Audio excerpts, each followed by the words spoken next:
What up, YouTube? Your girl is tired. It's very seldom that I actually say that, but I'm tired. So because I have this book coming out and my son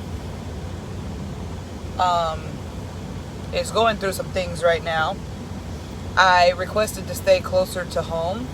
So they're surging me in and out of different areas that keep me closer to home so that I can take care of stuff I need to take care of when stuff gets delivered to the house, or I need to do some kind of publicity or marketing things that they need me to do,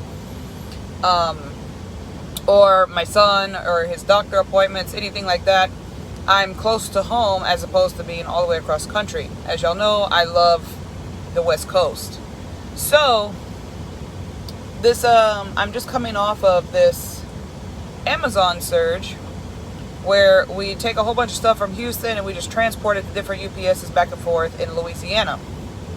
Well, the surge probably started off really good, as that is quite apparent when you show up to these UPS facilities. There are so many Swift trailers. There's nowhere to park them, and Swift is under the impression that these trailers are empty, and they are not. And so I've been inside some of these UPS facilities, and it is like Santa's workshop exploded. It's just wall-to-wall stuff, packages everywhere. So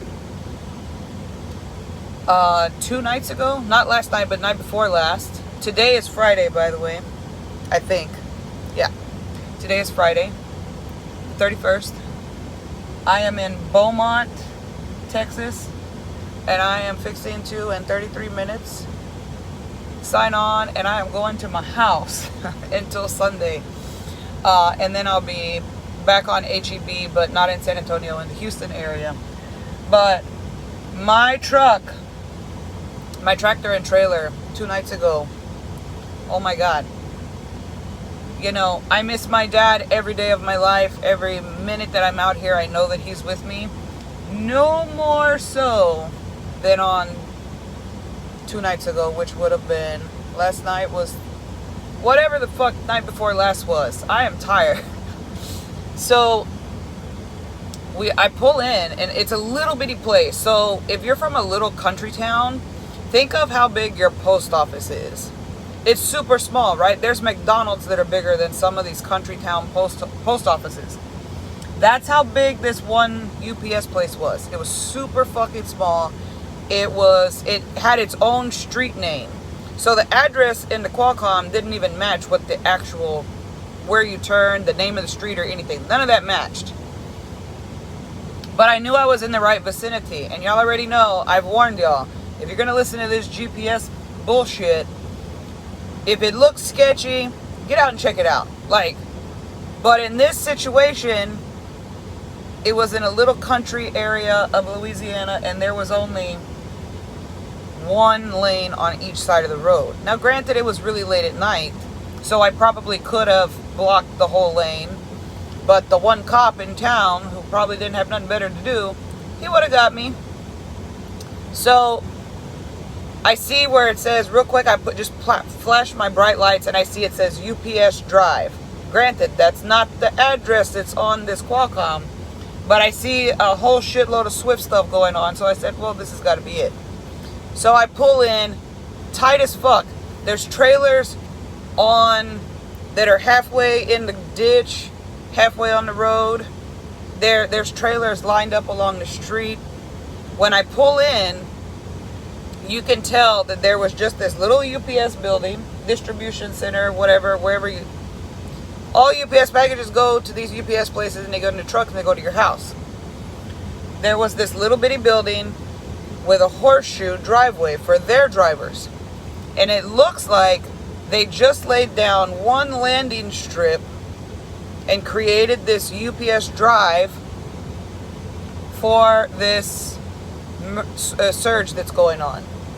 Well, you can tell that the UPS drivers are not familiar with our tractor trailer sizes and widths, lengths and widths. because that concrete slab is just enough width for, I had to put my mirror in. I'll get to that part of the story. If you were to both trucks were to put their mirrors in there and drove like 2 miles an hour, you might be able to pass each other if you're on the opening of either side of that horseshoe.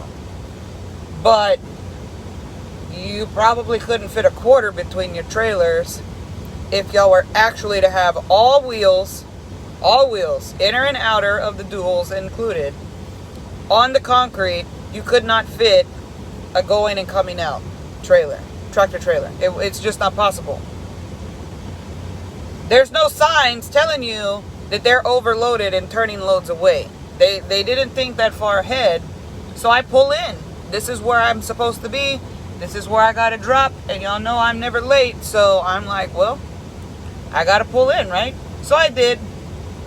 There's trailers already dropped all over the place. So that one landing strip for us, when I pull in and I pull straight, get my trailer straight, the duals, for those of you who are not familiar with what I'm saying, duals are all the tires on, with the exception of my 2 front tires on my tractor, those are singles. All of our other tires are dual tires, 2 tires per on each side of the axle. So my passenger outside duals are halfway off the concrete. Now, I am keeping that truck as straight as possible. I go ahead and park. I just stop right there and park and go figure out where I'm supposed to be going. The UPS guy is trying to turn away the guy who's there in front of me. There was a whole bunch of us that left, and I knew that we were all going to the same place, and the guy's like, ma'am, he was like, I'm sorry, I can't take your load. I said, dude, there's like 10 of us, there's 6 more of us coming. And he was just, they're overwhelmed. People are ordering a lot of stuff online because of this pandemic. And, you know, if you're sitting at home wondering why your Amazon shit is taking so long, please be patient. Like, we are running as fucking much and as hard as legally fucking possible. I mean, I made a video the other day. It might actually still be on here. In 22 hours actually, I did the calculation. I did 774 fucking miles. Like, they're running us. Like I've never been ran before. Here it is right here, watch. 774 miles in 22 fucking hours right here. After just doing the 600, the next 24 hours I did 774. They're running us, y'all. They're running. And then we sit around and we wait for loads. And then we're on it again. So we're running throughout the night. And I'm waiting for this clock to hit my 10-hour mark so I can do another run and run as much as I can in that 24-hour period. We're all, at least Swift, we are all running like that. So y'all please be patient. Like, I've been that Karen bitch sitting at home wondering why the fuck Amazon's taking forever. But not during the pandemic. I understand truck driving and I understand how stuff gets to where it's got to go. When you show up at the store and they don't have what you're looking for, or you're ordering from home trying to be safe and you're complaining because your shit's not there on time, slow the fuck down and think about how your stuff is getting to you. Please be patient. We are exhausted. We're tired. And as much as I love my scratchy voice, when it's like this, when my voice gets like this, it means I'm fucking tired. And I am. So what winds up happening is the guy is telling me, look, if you can find a place to park it out there on the street. Now granted, I've been on the West Coast. I haven't seen rain since I've been back out here, honestly. I seen rain one day and I was coming through Louisiana when I did the reset with my mom came to visit. And Lafayette, last week, all the days were the same. Y'all saw the video. So that was the only time I saw rain since I come back out here. And I've been out here now again for 2 months now. So it has been storming its ass off in Louisiana for weeks. I am unaware of this because when I talk to my mom, I don't talk to her about the fucking weather in Louisiana. So if you know anything about southern states and their mud, especially when it's red clay, it may as well be quicksand. So keep that in mind. Again, my outside dual tires are already off the concrete. Not completely, but there was like this much, literally this much of my actual tire, outside tires on the pavement. I had to be strategically fucking careful. I don't think Houdini would have got out of there. I didn't know that they had been pulling people out of this fucking place all night. I didn't know that. I'm just trying to be the safest, best driver that I could be. So the guy wants me to back out. And then I'm going to take the empty trailer. There was one empty trailer that they had just emptied. And me and the other Swift guy, he was like, well, I don't have another load. I said, well, I do. I'm loaded up. So he was like, well, you go on and take that trailer so you don't have to be looking for an empty. I said, okay. But the guy wanted me to go back this other trailer up. In order to back my trailer up without hitting the other trailers that were parked, again, there's this much room in between you and another trailer and tractor if your mirrors are pulled in. I had to turn my wheel. Just a little. And it was just a little too much to where that passenger front tire on my tractor went. It slid right off. Everything was wet. It was still raining. And it slid right off. As soon as I turned it, it slid. I didn't even have to move the truck and it just slid right off. And I was like, fuck. Because instantly, I was about 30 miles from where I'm from in Louisiana. I said, this is not good. So my trailer is still on the concrete. I get out to check the second and third axle as much as I could. It was pitch fucking dark. I'm in the bayou, literally. And the other Swift driver's like, look, we interlock the axles on the trailer, which prevents them from moving, so I can just maneuver the tractor. And we try to back it up. The tire is positioned just so on dry land it would have kicked it back up on the concrete, but because it was still raining and it was slippery, what happened was my truck went into what's considered creep mode. It's a safety feature, so the truck locks up your axles because it thinks that you're off-roading. It thinks that you've veered off of the road and you're no longer on stable pavement. Which technically that tire wasn't on stable pavement, so I understand creep mode to an extent. If you're a sleepy driver and you're veering off into the rumble strips and the gravel, creep mode is important. It stops your fucking truck. But in this situation, I wish I knew how to deactivate that shit because I would have been able to save myself from damn near tipping over. What happened was, going backwards didn't work. So I turned the wheel and I could feel the wheel turning against the concrete. And I said my only other option is to try to do this again, but go forward. And still in creep mode, it jerked. And what it did when it jumped and tried to get back on the concrete and slid back off, it jumped up on the concrete, slid back off, and it pulled my trailer with it. So now, my trailer and tractor are perfectly straight. Like, you couldn't get them any straighter. I could see all the numbers, I could see everything. The only problem was, I was told, ma'am, do not get out of your truck. My tires, at the beginning, were about all of my tires, with the exception of my front tractor tire, second to fourth axle, about 6 inches off the ground. Everything was tilted and sinking. So immediately I just get on the phone with On-Road. I'm from Louisiana. Praise Jesus for that. I know how fast you can sink, especially in red clay. So on road, the guy, they were like, oh, he's actually right around the corner. The record dude gets there.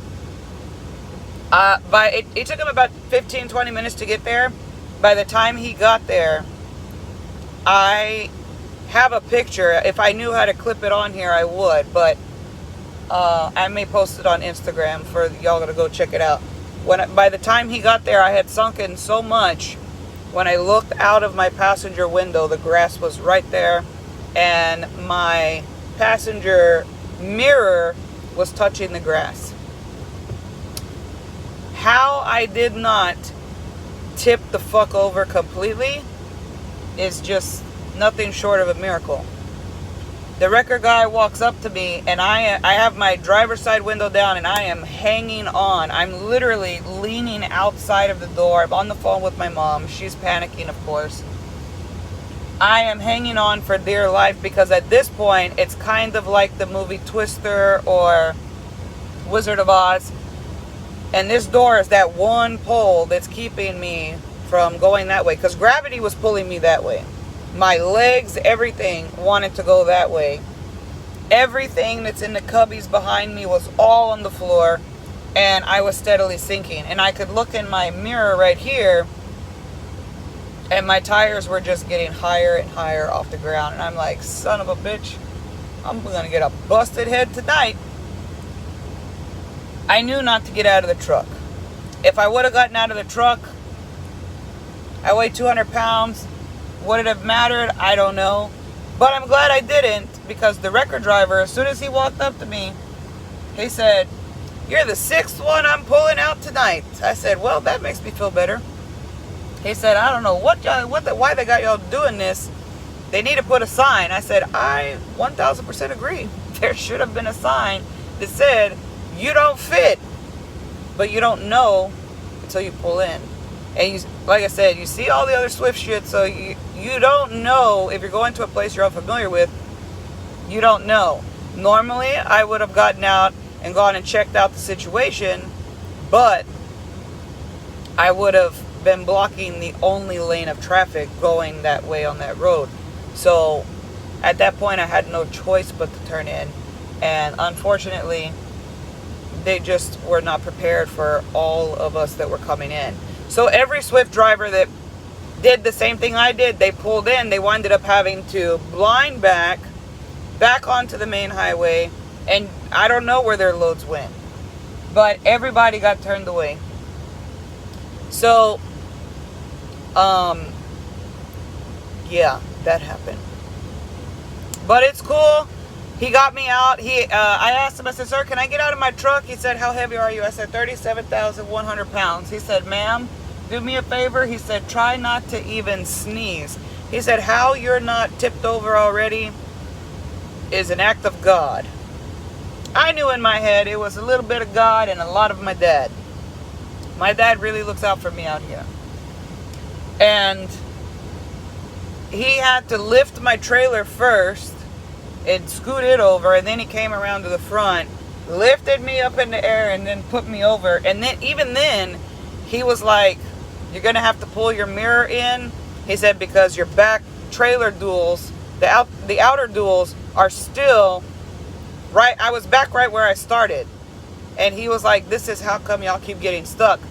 He said, keep it straight, which at that point I was kind of at a V because of the way he moved me. And we pushed my mirror in, and I did everything I could to get as close to that that line of trailers next to me, blocking everything. And I just dropped the trailer in the middle of wherever and fucking got the hell out of there. There was nowhere to put it. UPS needed to figure out where they wanted these trailers. And the guys were so fed up, they were just like, they left me there, to be perfectly honest. When the wrecker guy left, I was like, well, let me go ask the UPS guy. Building closed up, nobody there.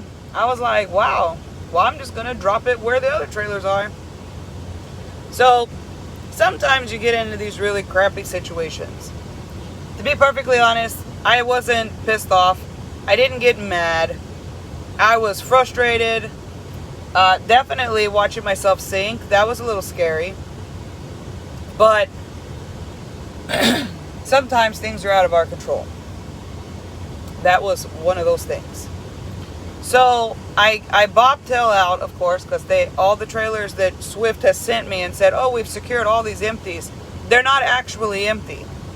That's the problem, is that there's too much supply for the demand of the people, and there's just not enough people. Because we have to social distance, the people that are open are working with skeleton crews, and there's just not enough people to keep up with the supply and demand. That's the gist of the problem. It doesn't have anything to do with UPS or Amazon or anything like that. It's what's going on right now. It's the reality of what's really going on. So I start driving, and immediately it sounds like I'm getting big gunshots to the back of my tractor. And I'm still on the phone with my mom, and she's like, it's the mud. She was like, you really need to check out what's going on. So there was a little gas station right at the corner. I pull in. Oh my God. There wasn't a spot on any of the tires, inner, outer, didn't matter, that wasn't completely submerged in red clay. It was kicked up all over the back of my trailer. It was everywhere. All the way up my step, my whole entire first step going into the second step was completely submerged. It was just red clay all up and down the side of my truck. I said, well, definitely need to get my truck washed. I get on the highway. I can't drive more than 45 miles an hour without the front end of my truck feeling like it's about to go spitting out parts everywhere. And I said, fuck, I got to get the mud taken out of the axle. So I had to backtrack 23 miles to the nearest Beacon. Blue Beacon is the only place I washed the truck. And that was going to be the closest one to me. So I called my driver leader and say, hey, this is the situation. He's like, definitely be safe. Turned around, went back, paid $100. They did a crappy job. They've made up for it though, so that's good. They got enough of the mud out to where I was able to keep rolling. I didn't know that Blue Beacon has access to taking off our tires and really getting in there and doing shit. And the manager said that's what they should have done, because the next morning when I woke up, I was back in Lafayette. And I moved my truck closer because I pulled in at 3 in the morning. There was no fucking parking. So I pulled in closer so I could go shower and try to get my life together. And this little old man walked up to me. He said, did you get yourself stuck in some mud? And I'm like, fuck, how do you know? I paid $100 to get this shit clean. No. Because they only used the pressure washer to remove the big chunks and as much mud as they could, because they didn't get inside of the rims and the axle and all of that jazz the way the manager was saying they should have, and it was still raining, all of that was still being spit along my truck as I was driving. But I was able to go 65, so I really wasn't paying attention. I didn't hear any mud or anything like that. I was just trying to get to my safe haven for the night and shut the fuck down. So I look at my truck, I'm like, what the fuck? There's grit and mud all over my fifth wheel. I'm like, I'm not one to complain about money, but if I pay $100 for you to do something, and I called them ahead of time and let them know, prepared them for what I was bringing to them. And they had their team ready, but to be honest, it only took them 10 minutes to do everything. And I was like, and when I got in my truck, I looked at my mirror, and there was still a big old clump of mud. I mean, I understand it was a lot of work, and it was late. But the manager has definitely taken care of me, so no problems there. It is what it is. It's a learning curve. It's fine. So last night, had another UPS run. This one going to a different part of Louisiana. And there was a Swift guy there with his student. He was a mentor. That dude, I didn't catch his name, but kudos to you if you watch this. He recognized who I was. Mad props to you, dude, for doing what you were doing. He was moving around the UPS equipment, because they didn't want to accept our trailers. They were bigger than the previous UPS, but again, there's such an influx of cargo going to these distribution centers to go out to homes. They just don't have the space for all of the stuff that people need, I guess, in the state of Louisiana. So the UPS guy, again, he's fed up. He doesn't know what to tell us. He doesn't understand, why all of these trailers are coming like crazy. I said, well, I know for a fact I'm the last one coming to Lafayette. I said, the lady actually was finishing the paperwork. She said, you're the last one. Yesterday that wasn't the case, but today I promise I'm the last one. So that guy from Swift was a badass. He was taking control of the situation. He moved everything to make a spot for me. He worked with the UPS guy and agreed on a spot for me to leave that wouldn't fuck up where their drivers couldn't get in or out. And he jumped in these UPS vehicles. And I mean, this kid was shuffling shit everywhere. I say kid, he was younger than me, so that could be a lot of things. He wasn't super young and he wasn't super old. He's younger than me. And if he wasn't, he sure did look it. But his student was an older gentleman, and he's watching me. I pulled in and just stopped because I didn't want another episode of what happened the previous night. But that isn't where they wanted me to pull in at. So luckily there was nobody on this road. So I sightlined back and just straight line back, drove in reverse down the road to get into where I needed to go. And he was like, well, you didn't get stuck in the mud because you don't know how to drive. I said, no, I got stuck in the mud because there was no fucking room for this damn thing to be driving. So we were joking about it. He knew I was stuck in the mud. I think everybody knew I was stuck in the mud. And now all y'all know. But if it wouldn't have been for him, I would have got turned away. I don't know what happens when you get turned away. I don't know where I would have went. And I was rocking 2 hours because I didn't make it back all the way to Houston. These loads are meant to start in Houston, go drop it, come back, and get ready for the next day. But because I got stuck and all this other shit, I used personal conveyance and got as far as I could, which was Lafayette. So the next day, right at the 10, I'm watching the clock, right as it turned to my 10 hours, break was up. I booked it, but it took me 4 hours to get to the place in Houston, and then another 3 to get back to Lafayette. So I was only working with a couple of hours to get back. So right now I'm in Beaumont. I used personal conveyance to get here. So the moral of the story is, out here it's crazy. It can be crazy. I'm not going to say it's always crazy. It can be. But right now, the biggest moral of the story is, you do what you can when you can. I could have panicked. I could have freaked out. I could have jumped out of the truck. I could have done a lot of things. I could have tried to clean up my mess, which was, I have OCD, so having shit all over my truck really freaks me out. I assessed the situation as much as I could from my seat. I saw that my tires were off the ground, so I knew not to put any weight on that side. Praise Jesus, my son is at home. If he would have been with me, we definitely would have been in the Chafunction River. For sure. But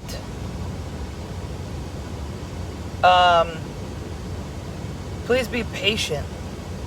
Please be patient, because these kinds of surges wouldn't be happening if people weren't at home ordering like crazy.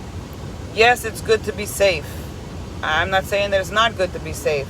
I'm just saying to please be patient. I'm an Amazon Prime member, have been for many fucking years. And I order shit. If it gets there in 2 days, it gets there in 2 days. If it doesn't, there is some stuff that I have, during this pandemic, before I came back out here, there was some stuff I waited on for fucking a month. One item I waited, sorry, got cut off, phone rang. But anyway, one item I waited 6 weeks for. I did not complain because I've been out here, I understand the industry, and I understand these drivers. Now I'm driving again. We're doing everything that we can to get you your stuff, but there's just not enough people that can work in close proximity. We can't We have to social distance. And so please keep in mind that these people at these, delivery centers, they're working with skeleton crews. There was maybe 3 people in the first one, and the one last night, I only saw the one dude.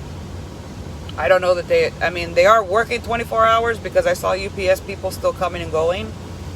But yeah, we're doing what we can. And we're trying to be as safe as possible.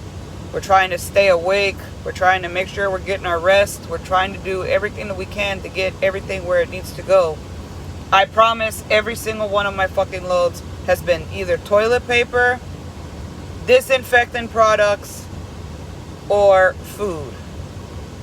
Everything that I have carried personally has completely been essential, and more toilet paper loads than I can even count. Everything is it's considered high priority. These are all essential things that we are driving here with Swift. Please be patient. Like, think about how your stuff gets to where it's got to go, y'all. Honestly, I have a TikTok channel. I was bored, and my kids are always on it, so I wanted to see what it was about. And I don't know if you call it a channel. I don't know. I'm not up with the lingo yet, but I posted that 774 and this and that, and I said, please be patient. Karens are a real big thing to get made fun of on fucking TikTok. That's how I found out about Karen. I was like, who the fuck is Karen? And then I Googled it, and I was like, oh, it's that bitch. I'm not too proud to admit that I used to be that bitch. Complaining all the time, wanting to know where my shit was. I paid for it to get here expedited. Why the fuck isn't it here? Knowing my family grew up in the trucking business, but I wasn't paying attention. All I was worried about was the shit that I paid for to get here on a certain day, and it wasn't fucking here. I've been on both sides. I'm on the other side of it now. Please be patient. Please. So, because I've been driving the way I've been driving, I'm still working on some edits of the book. I want to make sure that it comes out perfect. So it looks like I'm going to be releasing it next Friday. I find out Monday the exact date, but the rewrites that I've asked for, revisions I should say, that I have rewritten, has postponed it just a little. But being out here makes it easier for me to write. This is my safe haven. This is my sanctuary. And so it works. But the way that we're driving right now, it doesn't work. I get out of this thing and go straight to my bunk. I close my curtains. I pull up to the fuel island. I go pee, take care of my business. I don't even eat. I just go straight to my bunk. I haven't cooked a fucking meal in about 2 weeks. I literally leave this seat and get to sleep. I wake up with just enough time to wash my face, brush my teeth, take a shower. If there's not a long ass wait, I get in there, get my shower, and I'm here waiting for this clock, and I'm rolling again. We're driving night. I'm driving throughout the night. Wake up in the daytime. I watch the sun go down. I watch it come up, and I watch it go down, and I watch it come up. That's the way I've been driving. So please be patient. That's all. That's all any of us can ask right now, is just please understand how your stuff gets where it's got to go.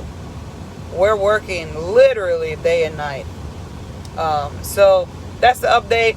I'm on my way home because I do need to finish these rewrites and get them submitted by Monday so that the book can launch on Friday. And for those of you that have been asking, I'll give you all that information whenever it is available. So since bookstores are non-essential, all of my books that were supposed to go to Barnes & Nobles aren't open, and if you haven't heard on the news, half of them are closing down now. They've gone out of business. So you'll be able to buy my book still from Barnes & Noble website if you have a membership with them.